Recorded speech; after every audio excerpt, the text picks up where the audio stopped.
Hey guys, welcome to the Whitetail Anonymous podcast number 3. Today we're going to do, Josh Bice and I are going to do a story of a deer he's chased and been after, and you've seen pictures of, the Swoop Saga. Josh had a big weekend up in southern West Virginia. He found something pretty cool. Maybe a little bit of hope, brought back into the situation that Swoop is still living. Say hey, Josh. What's up, everybody? And Hope everybody's doing all right. I guess with as he went up, he filled his feeder up, he got some things done, and I guess with no further ado, let's open it up. Tell us about your weekend, Josh. Well, we got up. Like I said, we went up. It rained on us a little bit. We went up to get the mineral started, and I filled my feeder up, and was going to tweak a couple stands and cut some shooting lanes in a couple stands that were really thick. I needed cut. My little brother missed a deer last year because the chainsaw run out of gas. It's always a funny proposition, though. You cut limbs, then you're afraid to cut too many limbs, and you never cut enough limbs. Yeah, well, we didn't cut any there last year. They needed cut. It ended up costing my little buddy his first buck, which would have been a really good deer. He's very patient, and he's passed a lot of good deer, and it was a good 4-year-old buck, and because of the chainsaw, running out of gas last spring, I didn't want to cut later on in the summer. He ended up hitting a limb and missing him. But we got that cut, and there was a tree that had fell down, and we was getting some of that out of our way. And I went up, I had a ground blind set up on this point where we was trying to kill some does. We had dumped some corn out to try to kill a couple does late last year, Christmas week, while I was off work for vacation. And I was looking around there, and I stumbled upon a shed. And I posted the pictures up on the page. I'm sure y'all seen those by now. And I've got the video when I found it, and I didn't recognize it at first, but it ended up being Swoop. It's 2015, right side. Cool. So that brought up a lot of nostalgia.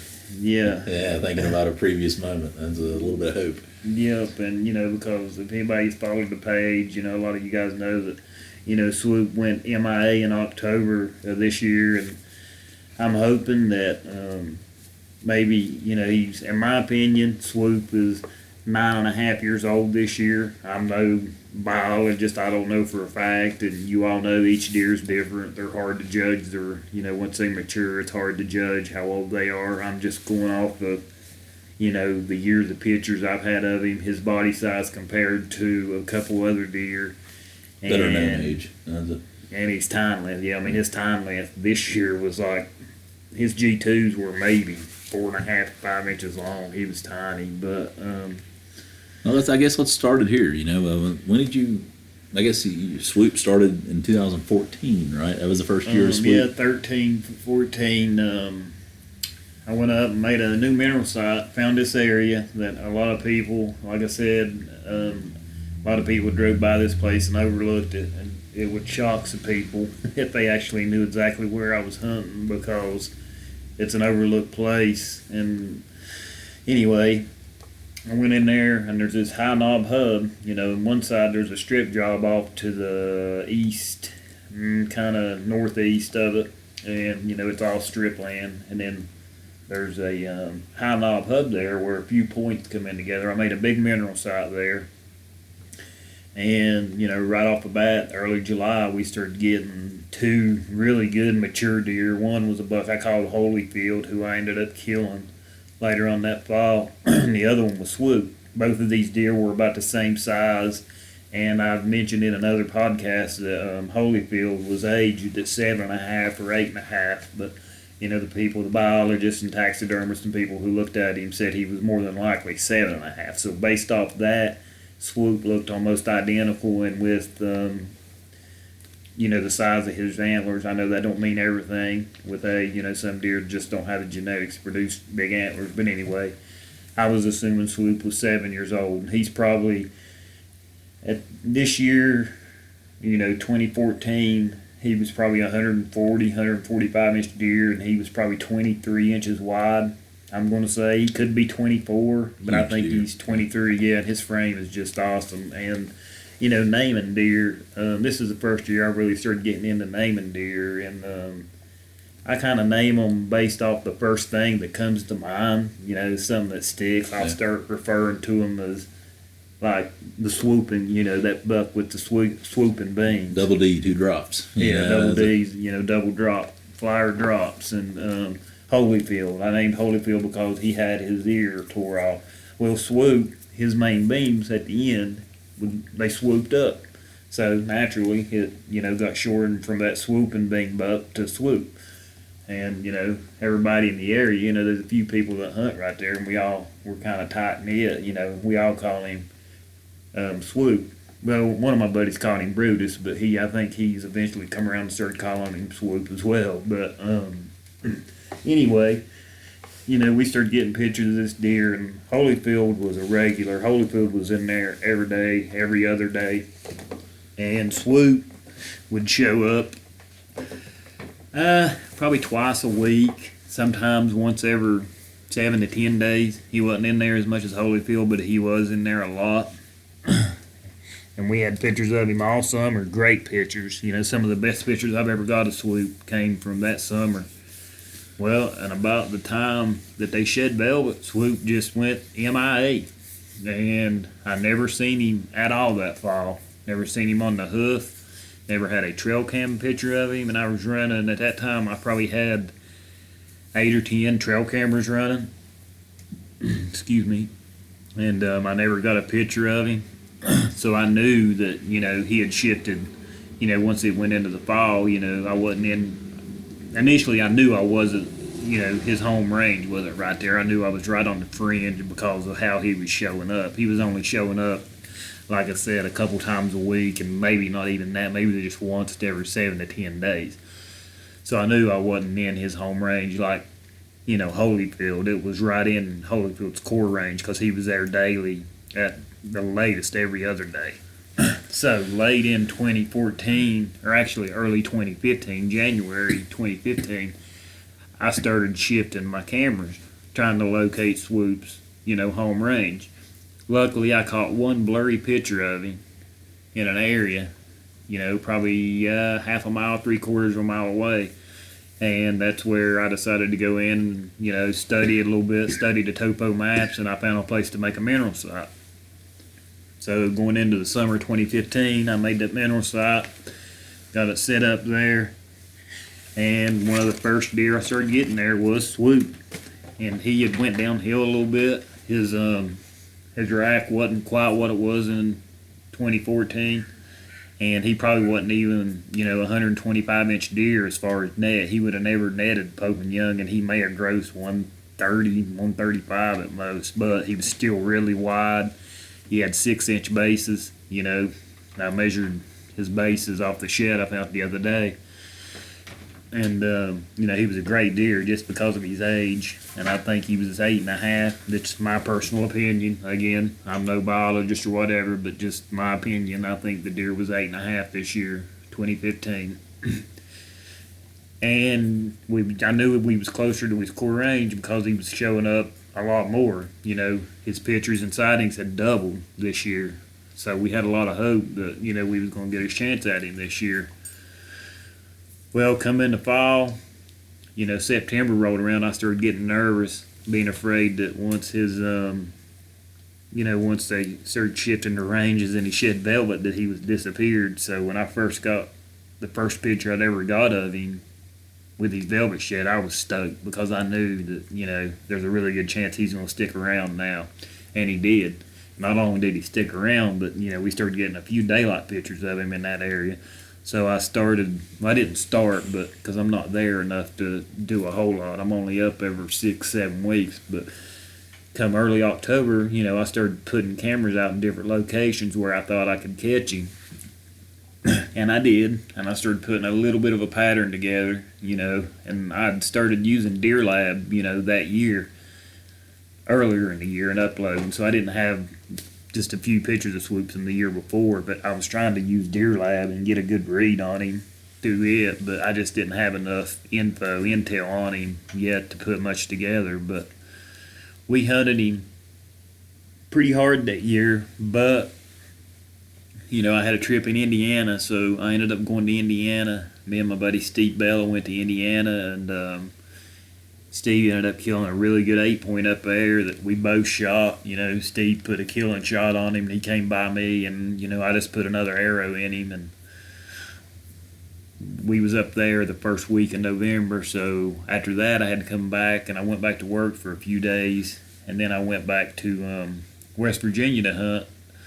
I think it was from like November the 18th through November 30th, somewhere in there. Well, we get home and pull cameras, and there is an absolute giant on camera that, he's deer ended up grossing 176 inches. So our focus, kind of changed. Score isn't everything, like I said earlier, and I would love to kill Swoop, and if Swoop would have walked by, I would have shot him. But when you got a gross boon on camera, your focus kind of shifts. You kind of start hunting that deer. So we started, trying to focus in on this deer, and we hunted hard for him and passed. Me and my buddy Ronnie both passed good deer, and unfortunately, we never did see that deer. And a good friend of mine ended up killing him probably about a mile away from where we was hunting Swoop. About a week after my vacation was over. I think he killed him on December 6th or 7th. There was a great front come through, and he ended up killing the deer that I called Boone. And like I said, that deer scored 176. So anyway, I was happy for him. He killed a great buck, and I know he killed him legal. I know how he hunts. I was very happy. So, I knew I had another week's vacation coming up late December, and Christmas vacation. So I was hoping to get on Swoop or a buck we call Paparazzi, which Paparazzi was only a 4-year-old, so Swoop was really the deer that I was wanting to get on when I went back home and hunted. So I get back home. I think I drove home. I spent Christmas morning with my mom at her house in North Carolina, and I headed out for West Virginia Christmas evening. And I got up there in time, and late season I will hunt over corn. A lot of people don't agree with hunting over corn or whatever, but during the late season when there's no food, you got to give them a food source, and that's a great time to hunt over feed. And when I get there and I pull cameras, lo and behold, Swoop is coming to a mineral site almost daily. All through December, he was there 2 or 3 times a week at that mineral site, during the daylight, either the morning or the evening. I could go back and look, but I know it was, like I just said, 2 or 3 times a week. So I went ahead and put some corn out right there at that mineral site and figured I had a pretty good shot, at getting a crack at him. And this was, if I'm not mistaken, this was December 25th, Christmas evening, I'd done this, and I checked that card. Well, the next day was Sunday, and I'm pretty sure it was December 26th. And I'm a huge NFL fan. I'm a huge Bengals fan, as anybody that knows me. Well, I decided to let the site rest, and I didn't want to hunt that. Not that I didn't want to hunt, but I wanted to watch football, and I wanted to let the place die down because I'd been in there the day before pulling cameras and this and that, and I wanted to let it die down. So I did. So I waited, and I went back in there Monday morning. And at this time we didn't have no cell cameras, or I didn't. So I went in there Monday morning and hunted. When I got done hunting, I slipped down and pulled the SD card, and lo and behold, Swoop was in there the evening before. That's the way it goes, isn't it? Yeah. It's horrible for, and I'm so sick at, the aftermath is what, really gets me sick. But he was in there for like an hour the evening before while I decided to stay home and watch the Bengals play a football game that really didn't even have no meaning that late in the season. I think we'd done clinched a playoff spot only to get beat, but anyway. So I was sick, but I wasn't that sick because I knew I still had 4 or 5 days left to hunt. So I was pretty pumped up, and I told my buddy Ronnie, I was like, you will get a text this week, that is going to say SID, Swoop is dead. I'm going to kill this deer. I was that confident in that I was going to get it done that week because he was showing up during daylight so much. And the weather was, unseasonably warm. If anybody remembers, the Christmas week of 2015, it was really warm. We didn't have that much cold weather. It was in the 60s and 70s. But yet, he was showing up a lot during daylight. mornings and evenings. He would just alternate. Sometimes I guess it was according to where he was bedding, based on whatever the wind direction was. But I had a pretty good idea of where he was bedding. There was a general area he was bedding in, and I ended up running into my cousin-in-law. Let's see, I can't remember the exact date. It was a day or so later, and it was a huge windstorm. I mean, wind was gusting 30, 35 mile an hour, and running into him, and we got to talking about swoop because he was hunting swoop too, and I was telling him about all the pictures I had, and I'm like, I'm gonna get a shot at him. I was like, I've got him coming in almost daily. We shared intel and stuff. And he was like, well, that's awesome, man. I hope you get him, and we both root for each other and hope each other get shots and do good. Well, that evening I didn't do no good. Like I said, it was a crazy windstorm. He told me I was crazy for hunting, and I was. Once I got up in the tree, I realized that it was kind of like a roller coaster ride. It was horrible. It was scary. There ain't nothing like being in a hang on. No, when you pray to God that he would just get you out of there safe rather than seeing deer, you should. I promise I'll never climb back up if you get me down. yeah, and I kind of had the same situation this year. Actually, the day I killed no brow, I was praying to the good Lord to keep me safe that evening. But it was different circumstances. I knew I was going to hunt that whole day because the temperature dropped 30 degrees that day from noon to dark, and I knew the deer was going to move. And I just, prayed to the good Lord to keep me safe, and He did. And He gave me a little bit. He gave me a little bit extra that day. But back to swoop, like I said, didn't see nothing that evening. I think a couple does. The next morning I hunted and seen a few does, and actually, had a decent little 8-point come in. So, I was really jacked for that evening's hunt. Yeah, I mean, I knew. I was like, he's going to show up. I said, it's a day after that front pushed through. When I say front, I think the temperature dropped 8 or 10 degrees. And which is good for December. I mean, late December. Yeah, and get them on feeding patterns. It still wasn't that cold, but it still, it was just right. And that big windstorm, none of them hardly moved. Well, I went up that evening, and was hunting, and probably probably wasn't 40 minutes. I don't know, it was 25, 30 minutes before dark. I see my cousin-in-law come off, the strip road and go by me flying on this road that goes off the hill. I'm like, man, where is he going? And he was going somewhere in a hurry. And I was like, what's up with him? So I didn't think nothing of it. I continued to hunt, and I seen, I think I seen like 7 or 9 deer that evening, a couple small bucks and a bunch of does, but no swoop. And I would find out why later, on my way out. When I was coming out, it's a pretty good ride for me on my side-by-side. From there, it takes me probably 45, 50 minutes to get out. So when I was on my way out, he ended up seeing me, and he flagged me down and told me that he had shot swoop. And I was happy and sad all at the same time. You know what I mean? I knew he'd shot him legal, whatever, but there's always that sadness when you're after a deer and somebody shoots him. But anyway, I was happy for him. But, he had kind of went into where I thought the deer was coming from. He had been hunting a different area.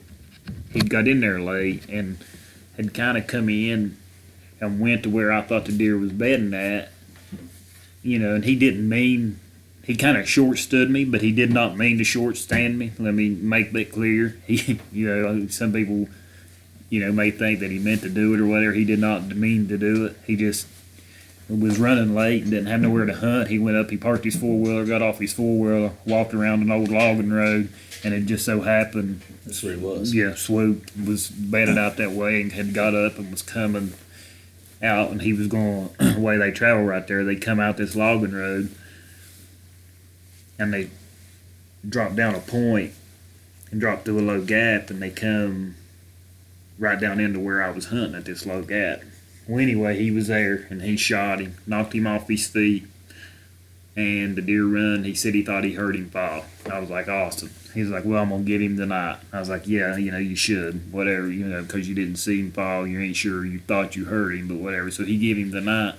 I was like, well, I'll hunt in the morning. I was like, make sure you stop and get me right by there, and I'll get down and I'll go help you. So we made plans for that, and we give swoop, I think it was something 14, 16 hours after the shot. And we get down there and we start tracking him, and there is blood everywhere. And he shot him. I can't remember what broadhead he shot him with. It may have been a Rage, but I'm not positive. But anyway, there was blood everywhere, and there was a lot of blood, bubbles in the blood. And I thought it was I thought he lunged him, a single lung or a double lung hit, because there was a lot of bubbles, and the blood was real. It looked like lung blood. It wasn't pinkish. It was more of a brighter red blood, but it still looked like lung blood to me. And I learned a lot on this track job. Swoop's taught me a few lessons, and this was one of them, about tracking. I thought that, he was dead. We started tracking him, and within the first 300 yards, he bedded down 3 or 4 times, so I started congratulating him. I'm telling him, I was like, he's dead, man. You got him. We're fist bumping. I was like, he ain't going to make it. I said, he's bedding this much. It's quick. He's hurting. He's dead. Well, we kept going. And this turned in, my phone. I had my GPS tracker on, and my phone tracked us. We tracked him for it was like 6.5 miles. It was a long way. I bet that was a heck of a walk in the mountains, wasn't it? Yeah, and in southern West Virginia, you walk 6.5 miles up and down hills. It's, it feels like you walked 30.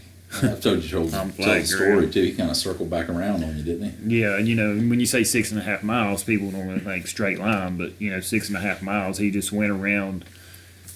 Like I said, you're in some strip area. He went around the strip and just made a big old loop, and he ended up actually coming right back by where he shot him. And we eventually started pushing him, and this deer started backtracking himself through some stuff, which I wish I would have videoed it. But my cameras are dead because the track job had went on so long. The cameras had went dead because I was trying to film everything because I thought we was doing a recovery. I didn't know it was going to turn into an all-day track job. But it's amazing at what this deer done as far as backtracking himself in his exact steps to throw us off his track. And like I said, we give him 14, 16 hours. We didn't push him. He just knew we was behind him, and he started backtracking.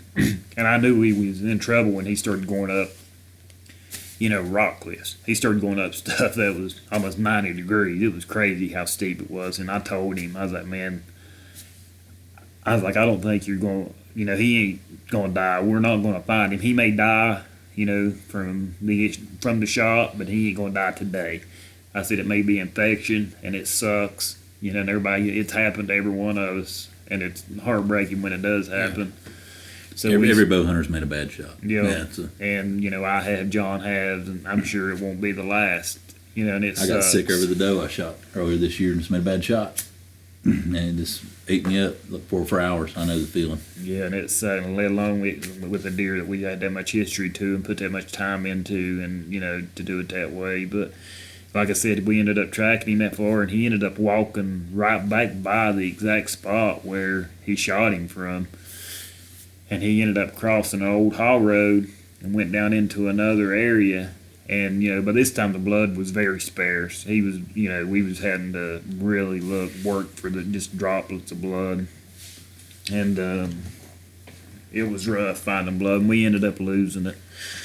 And, and I told him, we ended up putting, I had 2 or 3 days to hunt left, but the deer that I was targeting was, obviously shot, wounded, or dead at that time. So, to say disappointed, it was hard to sit in the stand those last 2 or 3 days, but I did.